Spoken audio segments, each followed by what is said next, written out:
Howdy folks, Mackie here with Mackie Red Horsemanship. This is day 3 for Cholla's work. I missed day 2 because I forgot to take my camera to the barn. It was a big surprise. But she's doing really well. She's accepting things. Today we're going to work on getting her to trust us even more and more. She did really well yesterday, and today is a marked improvement, although of course I can't show you from yesterday, but you can look at the first day's work and you'll be able to see a really big difference in her. She's really starting to understand where her place is. She sometimes still gets a little pissy, but that's okay. I get that. This is all new to her, and she really doesn't like people telling her what to do. So you'll see today, when I ask her to do some stuff, she kind of tosses her head a little bit and kind of humps up a little. But I don't make too big a deal about it right now. We'll get around to that later on. But all in all, she's doing great. So we're going to get started here. And of course, as I say all the time, the first thing you do when you get in the round pen is absolutely nothing. Just stand there and be there and let her kind of get used to this idea. And you're going to watch. She's going to walk out around behind me, then she's going to stop, and she's going to come toward me a little bit. And I'm doing my best to just kind of ignore her. I don't want her to think that every time I come in the round pen, or that she comes in the round pen, that I expect her to run in circles. I don't know how many horses that have come to me over the years that I've had to fix them just wanting to run in a round pen before I could ever start having a conversation with the horse. And so every time she tries to offer me a look, I will back up, and of course you'll see now she'll go behind me and she'll stop, and then gradually here over the next few seconds she'll start getting closer and closer. Of course I keep an eye out for her in my peripheral vision just to make sure where she is, and kind of makes me feel a little better too if I know where she's at.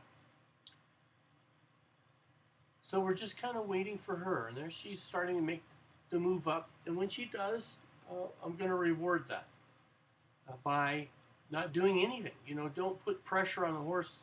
A lot of us don't realize it. Oftentimes when we just gaze, look at a horse, that's pressure for a young horse. And they haven't been able to distinguish our look from what we want, and so that just takes time. So be patient with them. You want to set them up to win every opportunity. You never want to set a horse up to fail. And so she steps toward me, and I'll back up.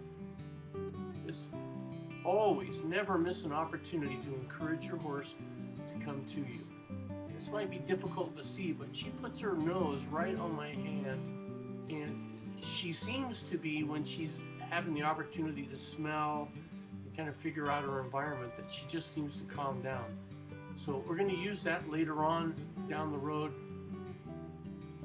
On occasions when she may get a little nervous or a little worried, why we're going to take advantage of her wanting to smell us and get a good feel. So I'm going to ask her to step off. No big deal. Try to rush her. I don't really care what direction she goes. Doesn't matter. Right now, we'll get around to all that stuff as we develop. So I'm just going to let her go around here for a little while. I'm looking for 3 things: for her ear to be fixed on me, for her to lick and chew, and for her to begin to lower her head. And these are all signs, indications that she would like to try to get along. These are all cues, signals that horses in the wild give one another when they want to get along. Especially a subordinate horse to a dominant horse will show these behaviors so that the dominant horse knows that the subordinate horse isn't trying to take their place in the herd. So I asked her to canter, and I'm going to keep her cantering. I have to pick up my energy a little bit to do that, just to help her. If she goes to a trot, I'll point, then I'll cluck, and I want her to come to me and change direction. This is the first day she's changed direction. Yesterday, or the first day, you may have noticed that she would come to me readily and eagerly. So we encourage that, but now we're going to teach her to follow direction. So I'm going to ask her to come to me. I'm going to change directions with her, and we'll see how she does in making those changes. There's a change, very nice. Another change, very nice. And so that's what we're after. And you'll notice that the way this is achieved is I back up quickly, opening the big door for her. Now that time, I close the door a little too quick. So we're gonna wait. She kind of stalls out here now, and I need her to face me in order to understand this skill. So I walk what I call the arc. I'll walk to her hind end, and then when she moves, try to draw her off the fence, and there she'll step toward me, and I kind of draw her off the fence. Now, I could get her to go again, but I want her to know that coming off that fence and coming to me is what I'm after. So this particular time, I'm just going to let her come to me, and then I'm going to stand quietly and just let her rest. So you're looking for opportunities. You're always looking for what the horse is willing to give you, and then work with that. And you're going to watch here. I'm going to put my hand eventually here on her nose. I'm trying to get her to look at me, and I want her to yield her hip, and when she does, then I'll just step away a little bit. Yield the other direction, and she does really good. Matter of fact, she won't even let me get over there. And here she gets hung up a little bit, gets confused, and walks off. So I'm just going to go with what she's offering, see if I can get her to come to me again. So I could have ran her off, could have got after her, but that's not what I'm after. What I'm after is I want her to come and be with me and want to be with me. If I run her off every time, then why in the world would she want to be with me? So we're going to just chip away at these skills, get her to yield her hindquarters here a little bit, see if she'll follow me around. If she does, that's great. If she doesn't, it's no big deal. It's not a deal breaker. I don't get upset if my horse doesn't want to follow me around. She's just telling me that she doesn't trust me, and that's why she doesn't want to be with me. So this is a learning process for her. She's learning a language that she and I are establishing, but the language that I'm going to use with her is never going to change. It's always going to be the same. So today, we're going to put the halter and lead rope on her, and we're going to do the same exercises that we're doing in the round pen when she doesn't have anything on, but now we're going to use the rope and halter. What will happen now is it'll make it easier for me to fix any problems, any issues that come up. I'll have a handle on her, and it'll be a little easier to fix those situations. And we'll start to do that here with the lead rope and halter, and we'll just keep working on it. Now I'm really working on flexing. I think it's important that every horse understand how to relax and flex through their body. And so I'm just going to chip away at this. I'm not going to expect everything today, just a little bit at a time. And I show her that I appreciate that by rubbing on her, telling her what a good girl she is. So what I'm going to do now is I'm going to do what I call trust exercises. And this first exercise is I'm going to just toss the rope over her back, just a little piece of the rope. And each time she's able to tolerate it, the rope will get longer and longer until I'm able to throw the entire length of the rope over the horse's back. This is teaching her to trust me. I'm going to have to throw a saddle pad, a saddle up over her back here in the next day or two, and I don't want her to be freaked out about that. So here's where we start. I don't just grab a saddle pad or a saddle and start this. So we chip away at it, a little at a time. Now I'm going to have to put a girth on her one day, so I'm setting her up for this. It's just a little trick where I can flip the rope around and catch it. And so I have the rope wrapped around her girth area, and I can rub that, and then you'll watch, I'm going to put a little pressure, I'm going to squeeze her a little bit just to see how she reacts. She did just fine, no issues. So I'm going to rub a little bit, but we're preparing her now for the saddle that she'll wear tomorrow. But I want to prepare my horse for that next event. I don't want it to be a big surprise. I want it to be just a part of all the other stuff that she's learning. She moves around a little, it doesn't matter. I'm just going to keep doing what I'm doing. I'm not going to get after her.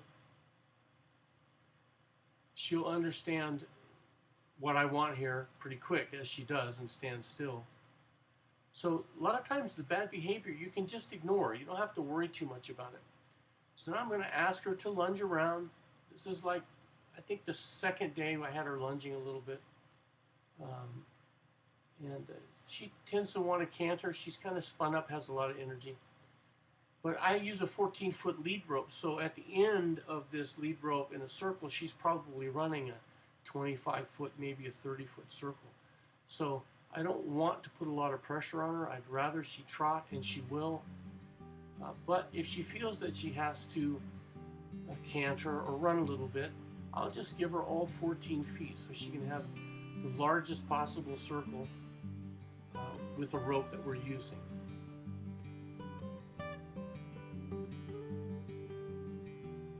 Teaching her to yield her hindquarters. And you notice I can teach her to do that without having to thump on her. Kind of do what we were doing in the round pen, only I set it up a little bit different in that when I want her to yield, I stop and I walk toward her hind end. I don't follow her hind end. I walk toward where it was, and eventually the lead rope comes tight and it brings her head around without me having to pull on her too much. Now here a little later on, I am going to pull on her pretty hard because I want her to understand that I can take her feet away from her at any time, or at least I want her to think that. And that way, in the course of her development, if I do tug on that lead rope a little bit, she's going to go, oh, I need to stop here and pay attention because I don't want to lose my feet. Now you see her kind of hump up a little bit. You're going to see her toss her head, see her drop her nose, kind of hump up her hind end a little bit. And I don't worry about it. Right now, I'm not going to worry about it. Tomorrow, I'm going to worry about it, but not today. This is just her way of acting out. In a lot of cases, it's her way of saying she doesn't like the work, she doesn't want to do the work, and she's hoping that if she throws a big enough fit that I'll just quit and it'll be over. But that's not going to happen. She figures that out here pretty quick.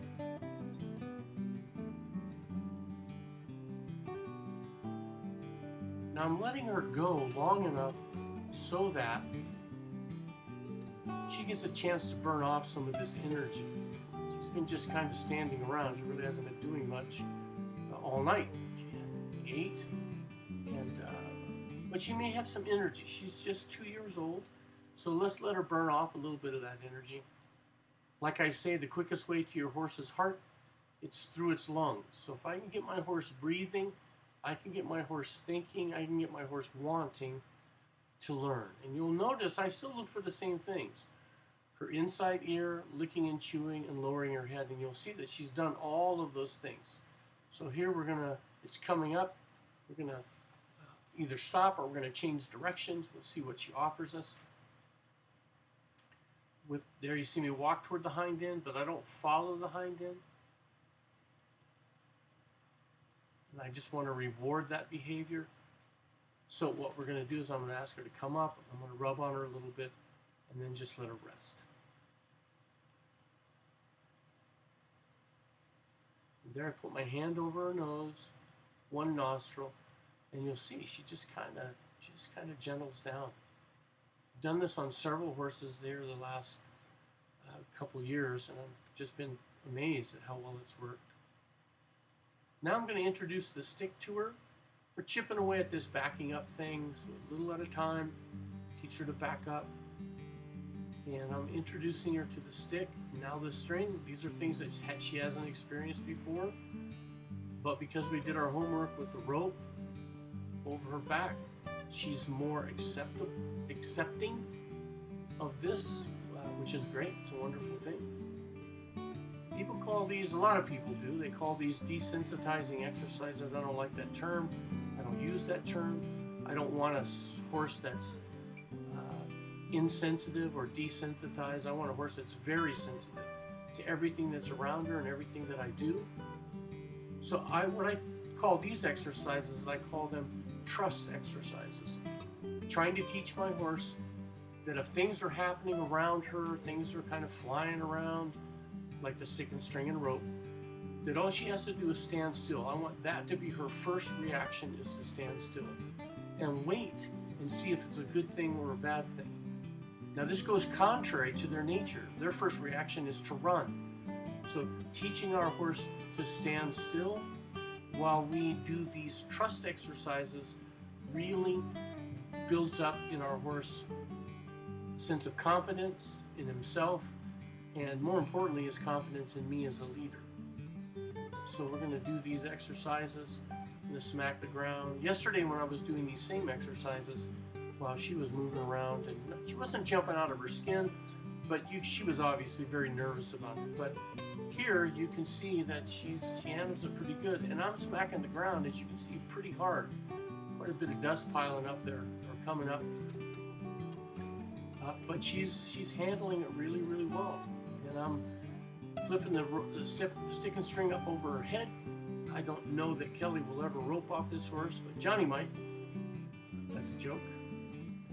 But I want my horse to get used to things over its head and not to be concerned.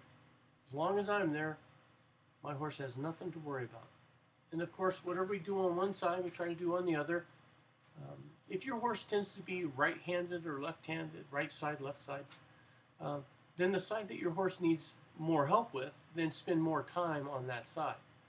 You won't have to spend as much time on the good side, so you can spend more time on the horse's so-called bad side and get our horse comfortable both sides, get our horse balanced on both sides.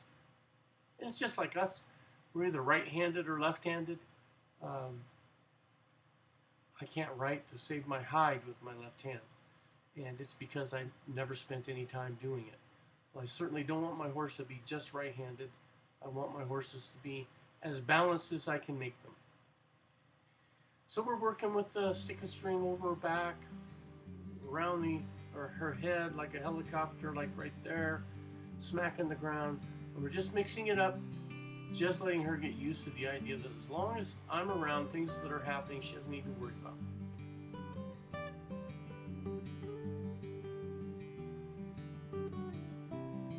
Here we go, backing up.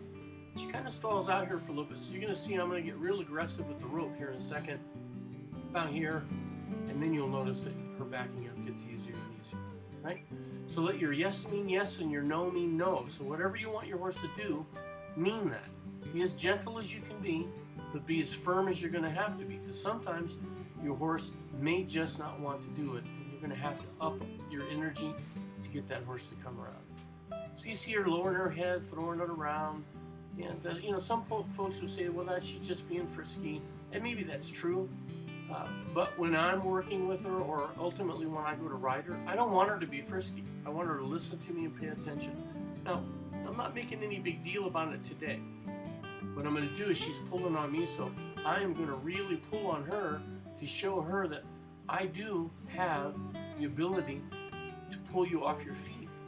So you really need to pay attention to me whenever I'm asking for your attention, and not get all spun up, throw your head down, buck around, but pay attention. I do not want my horses, when I get on them, to be frisky. I want them to take care of me as badly as I want to take care of them.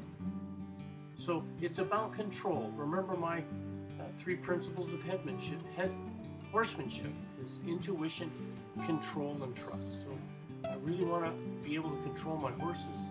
My horses have got to have that if I'm going to trust them, and I've got to be able to have that control if they're ever going to trust me. So we're just trying to get her to go from side to side, and you see she's just a little confused, but once I get her to where she looks at me, then we can change direction. And I'm going to tap her on the hind end, not hard, all I have to do is tap her. She doesn't like that, she doesn't like to be told what to do, but you'll see that come tomorrow, she's going to be a whole lot better at this too. And tomorrow we'll kind of crack down a little bit on that, throwing her head down and kicking up her hind end. But we don't need to worry about it too much today. Just chip away at these things. So we're getting her to yield her hindquarters and change direction. And she's really doing amazingly well for just it being her third day in training. Yeah, so we change directions more and more, requires more attention on her part. But you'll see when I got after her a little bit to move, why she humps up and kind of throws her hind end in the air as if, to say, "Don't mess with me. You're not the boss of me." And I get that. I understand that. So we just keep chipping away at these things. She'll get better and better and better and better. So what I did was I got the stick because I'm having trouble getting her to understand what I want as far as changing direction. The stick will make it a little easier for me because, it makes my arm 8 foot long instead of just, 3 feet long.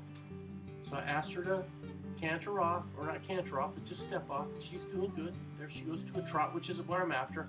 I like my horses to trot because then they're working, then they're breathing, then they're thinking. When I change directions here, I'll look at her hind end, I'll switch my hands slowly, ask her to go the other way.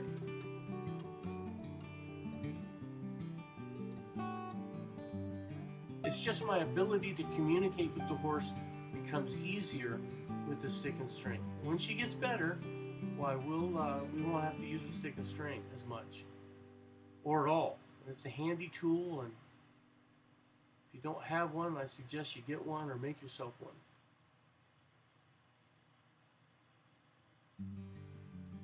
So we're just going to keep changing directions. We're just going to keep working at this, adding these exercises.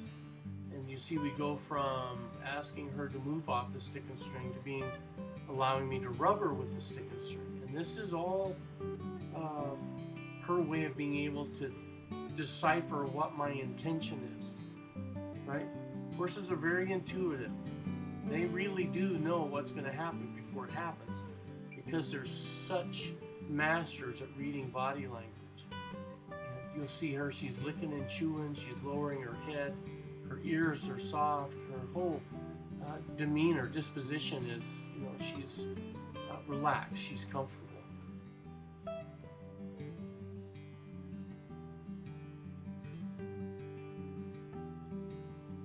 There's a car coming up the driveway here. You see me waving at him. It's a neighbor that came by and dropped off some carrots for the horses, which is very sweet. Horses seem to enjoy it. And so I'm going to visit with her a little bit.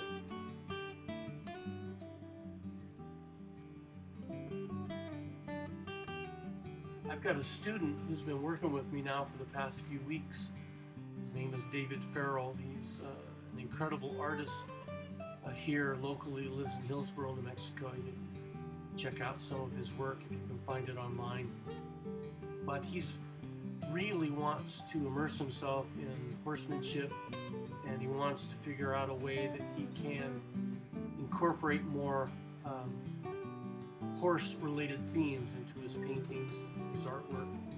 So he and I are working on some things where we want to bring artists and horses together, and we're looking forward to doing something like that full on in the spring, summer, and fall of this coming year. So watch for that. If you're interested in any of that, just drop me a note or something, and we'll make sure that you're in touch with what's going on.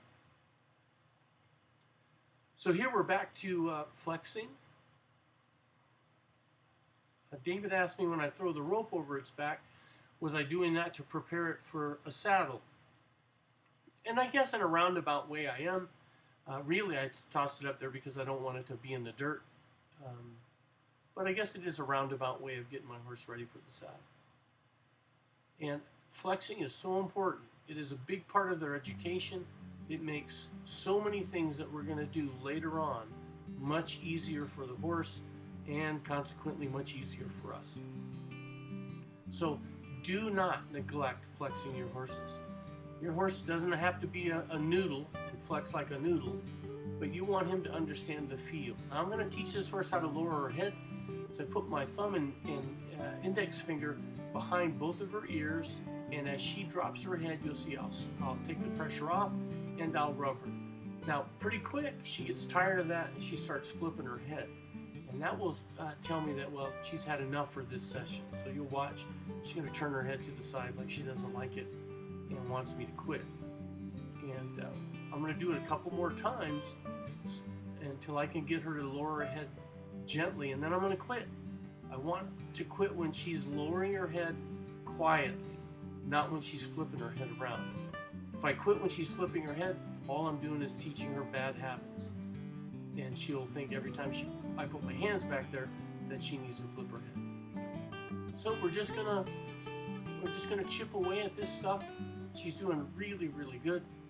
I'm gonna take off her lead rope and halter, and I'm gonna have David step in and work with her a little bit. I like if I've got someone around, a student that's qualified, I'll let them work with horses that I'm working with so that the horse understands that it's not just me, that anything that walks on two legs, you've got to respect.